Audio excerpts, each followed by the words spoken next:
Now that I've pretty much finished XD, it's time for an update video as to what's coming up next.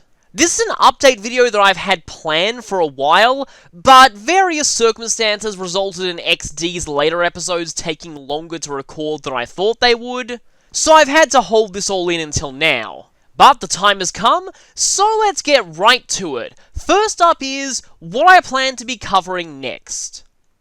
I may have answered this in comments before, but the next video series I plan on doing is Persona 3 FES The Answer. I've been putting this off for a while, but I think it's time I finally got around to doing it. Not many people cover The Answer on YouTube, so it will be interesting to see how this goes. There's only one new character bio that I need for The Answer, and I already made it a long time ago, so I'm already covered in that regard. Bear in mind, though, that The Answer is entirely dungeon crawling for the most part, and it's also locked into hard mode, so I'll need to do quite a bit of practice of these areas, so I can cover them in the best way possible. So, that's a definite for what will be up next. I can't guarantee exactly when it will be starting, probably sometime within the next 2 weeks. I just need to get my bearings on the first few areas of the game again. But that will definitely be going up as the next project. However, while I will try and make it the main thing that I'm doing, I feel like it won't be the only series I have going on the channel at the time. The main reason for this being that The Answer, at its core, is not a series for everyone. Namely, the very foundation that The Answer is built on is a gigantic spoiler for the very end of Persona 3's main story. Meaning that if you have not completed Persona 3 or have not watched my Persona 3 series, definitely do not watch The Answer at all. And I'd feel kind of bad if the only series I had going on the channel was one that many people would just be outright unable to watch. So I feel like having some kind of secondary series or side project going at the same time. This could also be a good opportunity to have some buffer footage ready in case I get sick or something. That was something that I really liked having with my Spirit of Justice blind playthrough that I did in 2016. And I've actually really missed having 2 series going at once like that. Now, at first, the parallel series that I have going with The Answer will be Pokemon XD's Battle CDs. After those are done, though, it'll probably be a while before I'm ready to take on Ore Coliseum. So, I'll need a new secondary series, and I've got a couple of ideas for this. Incidentally, both of these ideas happen to be Switch games. Basically, I want something that I can record more quote-unquote casually. I'll still be going as in-depth as I can with the game's mechanics, and I'll still be editing out anything pointless. But I won't be making any bios or anything like that. I want something that's simple for me to just sit down, record, and edit without very much additional hassle. So, idea number 1 for that is Super Mario Odyssey. I went over it in my Games of 2017 list, but I really love this game, and I want any excuse to play it again. As I was playing it for the first time, I did think at several points, you know, I really could record this. I would be going for 100%, which may make it a fairly long series, which might not be a good thing for one that's only uploaded sporadically, but it might make for a nice relaxing break between when I'm recording for other projects. Don't expect any crazy speedrunner tactics or sequence breaking or anything like that. The main idea I have for how the videos will be structured goes like this. I'll do all the level's main story missions first, and as much as it pains me to do so, I'll be ignoring any optional power moons on the way. Then, I'll be getting all the optional power moons that are accessible to me in that world. This will probably take several videos depending on how big the world is. Then, after I've collected everything you can possibly get on your first visit, I'll move on to the next world and repeat the cycle. Aside from the fact it means that I'll have to do jump rope and beach volleyball before I can leave their respective worlds, which I'm really not looking forward to, that sounds like a reasonable way to do things.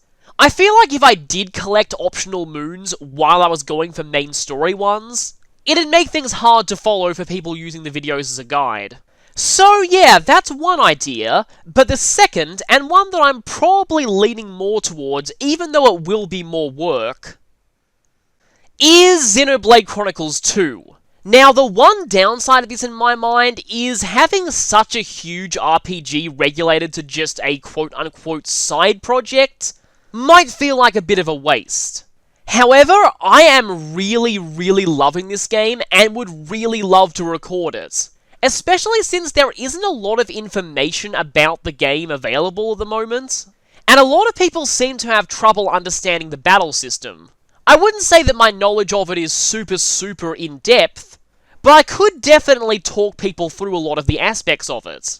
In my opinion, the battle system looks pretty daunting at first, but is actually quite simple to get the hang of once you know what all the terms mean.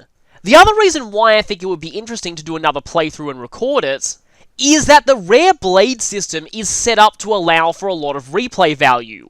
You're probably not going to get the same blades in 2 different playthroughs, meaning that I'll be forced to adapt and maybe use characters in ways that I wouldn't have thought to use them before. It's going to be pretty fun to see who I end up getting. Oh, and now that I know about some of the fixed side quest recruitable blades, I'll be able to recruit them a lot earlier than I did on my first playthrough and get a lot more use out of them. The other reason why I really want to do this is that I'll be able to warn new players about side quests that seem deceptively simple but actually have really complicated field skill requirements later on. To me personally, one of the most annoying things about this game is they'll often give you side quests way earlier than you can reasonably hope to complete them. As a completionist, it's always frustrating to start a side quest, have things going pretty smoothly, and then suddenly get roadblocked by a level 7 botany requirement, and have to put the quest on hold until 4 story chapters later. If I do end up recording this, I'll do some research on the exact requirements of every quest, and before accepting them, I'll say something like, "Be warned that you need level 7 forestry to complete this quest," for example. I feel like this game could really use a guide like that, especially for people just getting into it. One other thing that I would do if I was recording the game this way is that I would have main story and side quest parts labeled separately. This is how I'd always envisioned that I'd do a Xenoblade game if I ever recorded one, and it addresses a common complaint that I've seen on a lot of other Xenoblade playthroughs. Some viewers are just here for story scenes, and don't like it when they see a numbered part that turns out to be entirely side quests. Other players are just here for a guide to a certain side quest, and will want to skip over the main story segments. It's similar to how I approached Persona 3, where I numbered the Tartarus parts separately from the everyday school life parts, so that viewers can easily find what they're looking for. Anyway, I should just mention that if I do choose to do this, I probably won't start recording for a little while, because as of now, I still haven't finished Xenoblade Chronicles 2. I think I'm getting relatively close to the end, but I'm not quite at the end yet. So please no spoilers in the comments, please. I'll probably end up doing one of those 2 as a side project. In fact, which one may depend on what main project I decide to go with next. And that's what I'll be discussing now. What comes after the answer? Well, I know many of you are expecting a Fire Emblem game. And yes, I definitely do want to get back to that series. For those who don't know, I was originally planning on doing Radiant Dawn as my next major Fire Emblem project after Fates, and then Echoes released, and I felt that Sacred Stones would be a little bit more topical. I guess I have to say it again. I'm so sorry, but I still don't have any plans to do Echoes. Its gameplay is just really boring to me, and I wouldn't really enjoy it that much. I might do it someday, but it's quite low on my priority list of Fire Emblem games to cover. Anyway, Radiant Dawn got pushed back to next major Fire Emblem project after Sacred Stones, but after thinking about it a little bit, I now want to do Path of Radiance first. I originally didn't plan on doing Path of Radiance before Radiant Dawn, for a couple of reasons. Firstly, Path of Radiance used to be very overdone on YouTube. Secondly, Path of Radiance is insanely expensive to get hold of these days, so it will be very hard for my viewers to play along. Thirdly, Radiant Dawn is still my second favourite game in the entire series. And seeing as most playthroughs of it I'd seen on YouTube were by people who hate the game, I thought that it would be a nice change of pace to have a playthrough done by someone who actually likes it. I've changed my mind now, again for several reasons. The first is that while Radiant Dawn's story is perfectly understandable if you haven't played Path of Radiance, you miss out on a lot of subtle details and foreshadowing from the first game that set up big plot points in the sequel. Secondly, I plan to do a data transfer playthrough of Radiant Dawn anyway. For those who don't know, you can transfer a save file from Path of Radiance over to Radiant Dawn, and returning characters get stat bonuses depending on what their final stats were like in the first game. And it would be a lot better of a series if you guys got to directly see the file that I transferred into Radiant Dawn, as opposed to me just doing a Path of Radiance playthrough off camera to set up transfers. The downside is there are a couple of characters who I plan on using in Radiant Dawn, but I really don't want to use in Path of Radiance, cough, shin and cough. But we'll cross that bridge when we come to it. Thirdly, Path of Radiance isn't anywhere near as overdone on YouTube these days as it used to be. Back when I originally considered doing Radiant Dawn, which was quite a long time ago, everyone and their mother was doing a Path of Radiance playthrough. These days, they're actually a lot rarer. Fourthly, and perhaps most of all, and I'm pretty sure a lot of the fandom as well, have been looking back and have gained a lot of new appreciation for Path of Radiance. It's still not my personal favourite in the series. Definitely top 5, but doesn't approach the top 2. But I do acknowledge that it is one of the most well-made games in the series, in hindsight. It's a pretty bog-standard Fire Emblem game that doesn't try and do a lot new. The story is pretty much a generic Fire Emblem plot. However, it is probably the best written generic Fire Emblem plot in the entire series. And the quality of the writing is something that really shines now looking back. The gameplay is also pretty bog-standard for a Fire Emblem game, but in my opinion it's some of the most solid gameplay the series has. There is still the issue of the game being very expensive to get hold of, but I feel like at this point, the GameCube is old enough to the point where I don't really have a problem with people emulating it.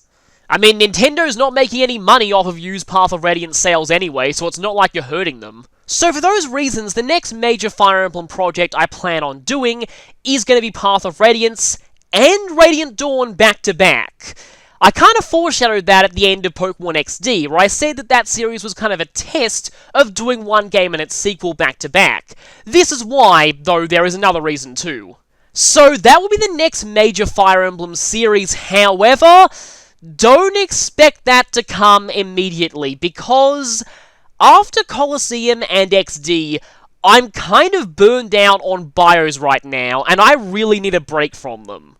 I want to make the ones that I do for Path of Radiance and Radiant Dawn as good as I possibly can, but, well, let's just say the total slides in my PowerPoint for Colosseum and XD combined is 160. And with my computer being in a pretty bad state at the moment, to the point where my programs crash constantly, it is a lot of work making all these. So, I want the next couple of series I do to be ones that don't require bios just because I kind of need a break. Like I said, for the answer, I only need one bio and I've already made it. And there's another major series that I plan on starting doing on this channel that won't need bios at all. In fact, let me talk about that for a bit. There is yet another big RPG series that I plan on starting on this channel sometime probably this year. Now, depending on how burnt out I am on bios by this point, this might begin before or after Path of Radiance depending. Originally, it was definitely going to begin before, but then circumstances happened where I feel like I might need to wait for a bit. This is a game that, the moment that I played it for the first time, I instantly thought, I am doing this on YouTube someday. This series is the Trails or Kiseki series, and the first game from it I plan on doing is Trails of Cold Steel. 1 and 2 back to back, which is another reason why I tested the waters with Colosseum and XD. Unlike with Path of Radiance and Radiant Dawn, which I want to do back-to-back for gameplay reasons so you can physically see the data transfer, These are two games I feel I have to do back-to-back for story reasons, because the first game, while it is a very good game with a great story, it ends on a cliffhanger 10 times worse than The Empire Strikes Back, and there is no way that I am leaving it there.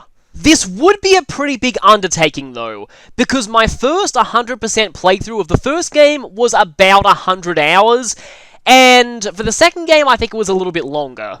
Granted, there's probably a lot that I could cut. If I cut out every random battle that isn't against a new enemy, I feel like that might cut down the length a lot. But still, these are pretty long games, and the fact that I'd be doing two of them back to back would be a big undertaking.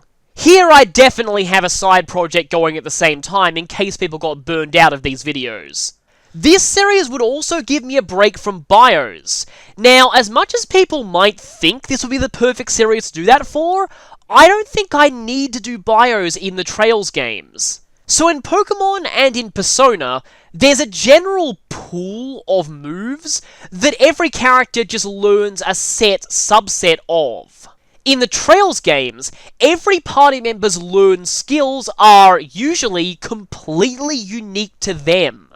I actually wouldn't want to spoil all these skills at once. I'd prefer to talk about the skills individually once the characters learn them. Because personally, seeing a character learn one of these cool character-specific skills, and then trying it out in battle for the first time to see what the heck it actually does, is one of the biggest draws of the Trails series to me.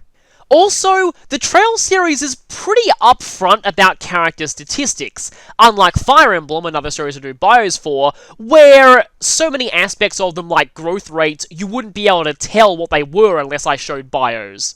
But Trails series characters are also difficult to boil down to a single role, because much of what they can do depends on their augment setup, which is extremely customizable.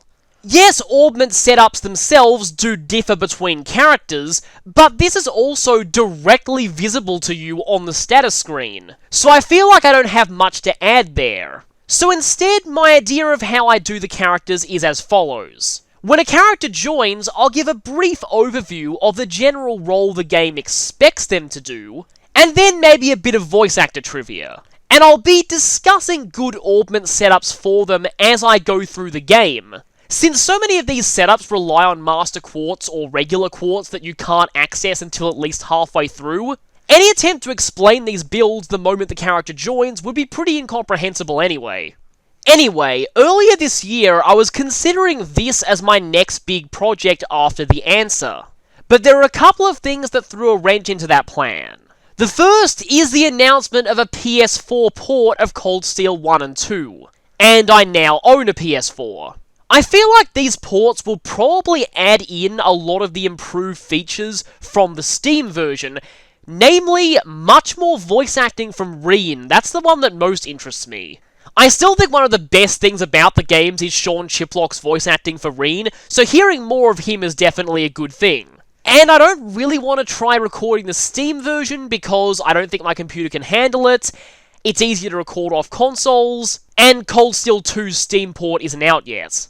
Unfortunately, there's no word on an English release date for this PS4 port. Additionally, I was expecting Cold Steel 3 to be released in English sometime in 2018, so I felt like starting the first game to coincide with this release.